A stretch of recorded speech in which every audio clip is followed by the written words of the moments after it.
साथ ही साथ smart building की प्रबंधन प्रणाली इसकी है। साथ ही साथ प्रभावी अपशिष्ट प्रबंधन पहल, इलेक्ट्रॉनिक वाहन को चार्जिंग करने की सुविधा यहाँ पर मौजूद है। आप देख सकते हैं ये सीधी तस्वीरें जहाँ प्रधानमंत्री इस वक्त पहुँचे हैं और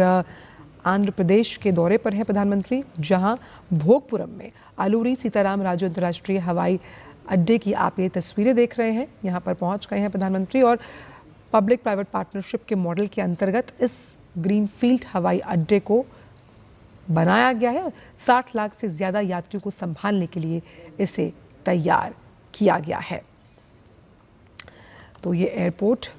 जो है वो आधुनिकता का प्रतीक है और साथ ही साथ ये आंध्र प्रदेश की सांस्कृतिक विरासत को भी यहाँ पर दिखाता हुआ, दर्शाता हुआ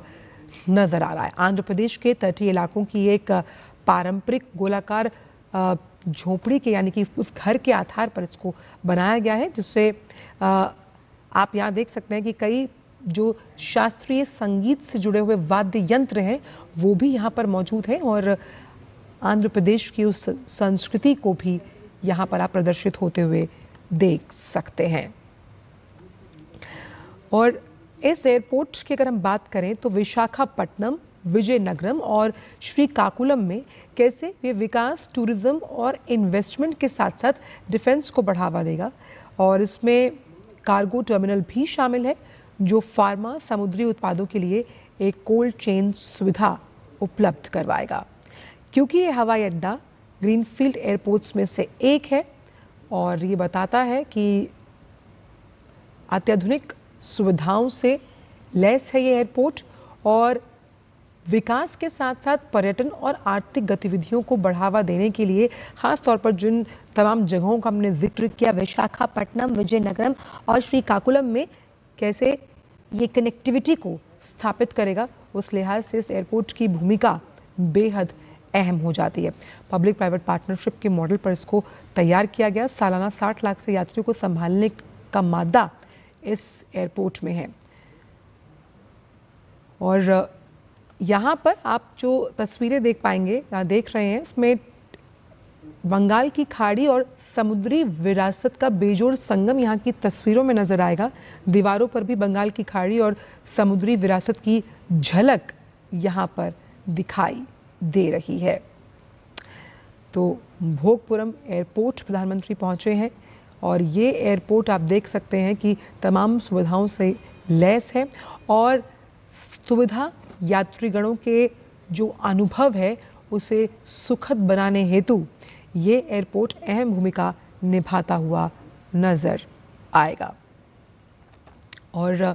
जिस तरह से इसे विकसित किया गया है पब्लिक प्राइवेट पार्टनरशिप मॉडल का साफ तौर पर मतलब है कि एविएशन इंडस्ट्री की जब hand holding public private partnership model के जरिए की जाती है तो ये बताता है कि ये जो सेक्टर्स हैं ये सनराइजिंग सेक्टर्स हैं और अत्याधुनिक अलूरी सीताराम राजू अंतर्राष्ट्रीय हवाई अड्डा भी इसी बात की तरफ इशारा करता हुआ नजर आता है कि कैसे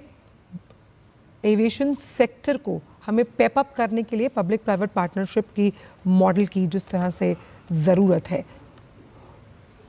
और आधुनिक, सुगम और स्मार्ट टर्मिनल भवन यानी आधुनिकता से लैस, उसके साथ साथ स्मार्ट डिवाइसेस का इस्तेमाल यहाँ पर किया गया है और आर्टिफिशियल इंटेलिजेंस का इस्तेमाल, जैसे कि प्रधानमंत्री हमेशा कहते हैं कि जो तमाम अलग अलग सेक्टर्स हैं उसमें आर्टिफिशियल इंटेलिजेंस की भूमिका कैसे उन्हें और उन्नत और दक्षतापूर्ण बनाती है। साथ ही साथ BIM तकनीक का बेहतर निर्माण यहाँ किया गया है जिसके ज़रिए इस एयरपोर्ट का विकास हुआ। बायोमेट्रिक यात्री पर संस्करण सुविधा यानी कि बायोमेट्रिक के ज़रिए भी और इस सुविधा का यहाँ पर उपयोग किया गया है। साथ ही साथ स्वचालित यानी कि ऑटोमेटिक जो बैगेज हैंडलिंग सिस्टम है, साथ ही साथ इंटेलिजेंट ऑपरेशनल मॉनिटरिंग समाधान से इस एयरपोर्ट का विकास किया गया है। प्रभावी अपशिष्ट प्रबंधन की तो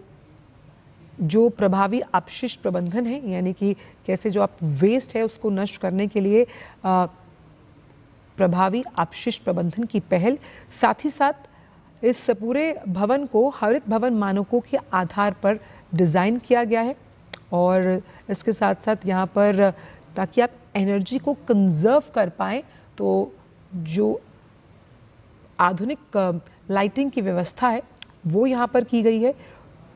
तो ग्रीनफील्ड एयरपोर्ट होने के लिहाज से ये ग्रीन एविएशन हब की तरफ भी इशारा करता है। और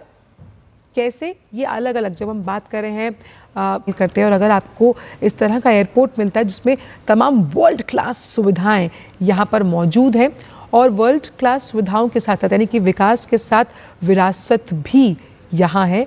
और इसकी व्यावसायिक जो उड़ानें हैं वो भी जल्द शुरू होंगी इस एयरपोर्ट के ज़रिए।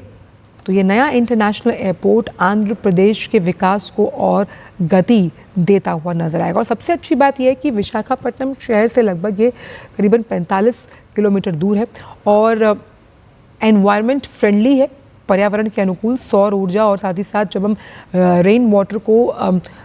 उसके संरक्षण की बात करते हैं, उसके संचयन की बात करते हैं,